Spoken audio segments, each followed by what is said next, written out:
उत्तर प्रदेश में पहली बार जब 2017 में योगी आदित्यनाथ मुख्यमंत्री बने तो उनकी छवि एक कट्टर हिंदुवादी फायर ब्रांड नेता की थी। लेकिन करीब 6 साल बाद लखनऊ की गोमती नदी में पानी बहुत बह चुका है और अब योगी आदित्यनाथ कट्टर हिंदुवादी छवि के साथ ही विकास पुरुष की नई परिभाषा भी गढ़ते नजर आ रहे हैं। आज एक और जहां उनकी प्राथमिकता में हिंदुत्व कहीं ऊपर नजर आ रहा है, इसके साथ ही वह यूपी को $1 ट्रिलियन इकोनॉमी बनाने के विजन पर भी काम कर रहे हैं। दुनिया भर में बुलडोजर बाबा की छवि लिए योगी 1 डिस्ट्रिक्ट 1 प्रोडक्ट की बात करते हैं। वह दुनिया भर के निवेशकों के पास जाकर यूपी में निवेश करने का न्योता दे रहे हैं। यूपी के हर जिले में निवेश लाने, उद्योग लगाने की रणनीति पर काम कर रहे हैं। अब कई राजनीतिक जानकार योगी आदित्यनाथ में अगले नरेंद्र मोदी की झलक देखने लगे हैं। 5 साल पहले जब 2017 में मुख्यमंत्री पद संभालते ही योगी आदित्यनाथ ने अवैध बूचड़खानों पर प्रतिबंध लगाकर अपनी मंशा भी जाहिर कर दी थी। उन्होंने साफ कर दिया था कि व्यवस्था में सुधार किसी भी कीमत पर किया जाएगा। फिर यूपी में 3 तलाक के खिलाफ कानून आया। यूपी पुलिस सीएए एनआरसी के खिलाफ विरोध प्रदर्शनों से सख्ती से निपटती दिखी। यूपी में ताबड़तोड़ पुलिस एनकाउंटर और माफियाओं की संपत्तियां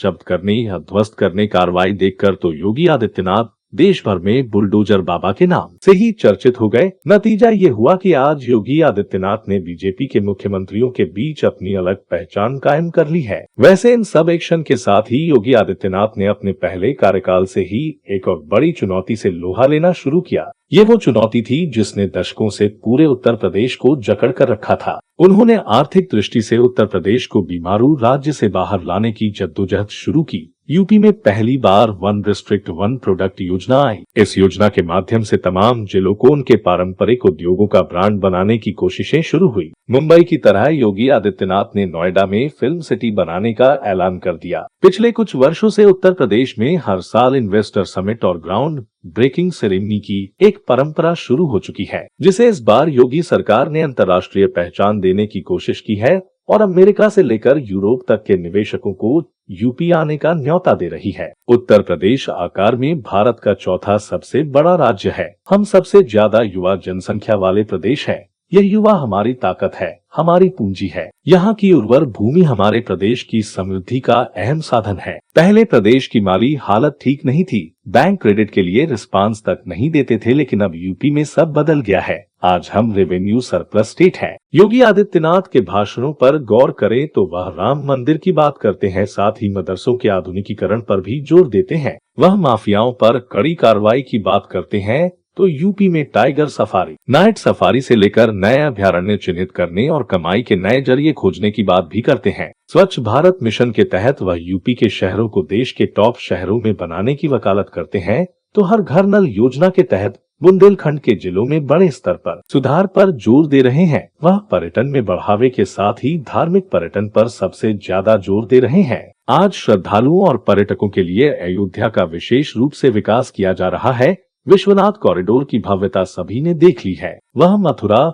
नैमिषारण्य, श्रावस्ती, चित्रकूट आदि धार्मिक स्थलों में विकास करा रहे हैं। राजनीतिक विश्लेषकों के अनुसार योगी आदित्यनाथ एक सख्त और विकासवादी प्रशासक के तौर पर लगातार अपनी मजबूत छवि गढ़ते जा रहे हैं। वह कोरोना काल में जनता के लिए सड़क नजर आते हैं। यूपी में बने वॉर रूम की खुद निगरानी करते हैं। ये सीएम योगी की ही मेहनत है कि कोरोना वैक्सीनेशन के मामले में यूपी ने नए कीर्तिमान गढ़े। वह कानून व्यवस्था से लेकर तमाम विकास कार्यों की समीक्षा करने खुद जिले जिले जाते हैं। पहले उत्तर प्रदेश में मुख्यमंत्री जब किसी जिले में जाता था तो खबर बन जाती थी, लेकिन दूसरी तरफ योगी हैं, जो दोबारा मुख्यमंत्री बनने के चंद दिनों बाद से ही प्रदेश भ्रमण कर चुके हैं। अब योगी आदित्यनाथ भारत का नया उत्तर प्रदेश बनाने निकले हैं। वह प्रदेश को नए ढंग से पेश कर रहे हैं। वह कहते हैं कि उत्तर प्रदेश आकार में भारत का चौथा सबसे बड़ा राज्य है। सबसे बड़ी आबादी वाले राज्य के साथ साथ हम सबसे ज्यादा युवा जनसंख्या वाले प्रदेश है।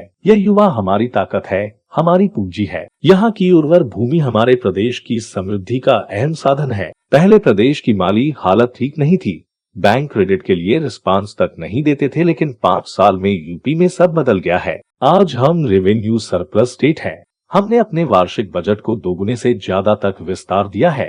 आज उत्तर प्रदेश सरकार वायु, जल, सड़क एवं रेल नेटवर्क के माध्यम से बेहतर कनेक्टिविटी के लिए तेज गति से बुनियादी ढांचे का विकास कर रही है। ताकि उद्योगों को लॉजिस्टिक्स की सुलभता में वृद्धि हो। वह उत्तर प्रदेश को एक्सप्रेसवे राज्य के रूप में विश्व स्तरीय रोड कनेक्टिविटी वाले राज्य के तौर पर पेश करते हैं। कहते हैं कि जब कोरोना काल में दूसरे प्रदेशों से मजदूर यूपी लौट रहे थे तो हमने सभी की स्किल मैपिंग कराई, जिसके कारण आज हमारे पास स्किल्ड कार्मिकों का एक बड़ा बैंक तैयार है। योगी निवेशकों से कहते हैं कि उत्तर प्रदेश में हम आपको हर संभव सहायता देंगे, हर एक संसाधन देंगे, बेहतर माहौल देंगे। बैंकिंग संस्थाएं हमारी एमएसएमई इकाइयों, कृषि, एफपीओ, स्टार्टअप आदि को मजबूत बनाने के लिए हमें सहयोग दे। जाहिर है योगी आदित्यनाथ देश की राजनीति में एक बड़ी लकीर खींचते दिख रहे हैं। ये वह लकीर है जिसमें ये साबित करने का जुनून है कि कट्टर हिंदुवादी नेता की छवि के साथ भी समाज को एकजुट किया जा सकता है और विकास का चेहरा बना जा सकता है।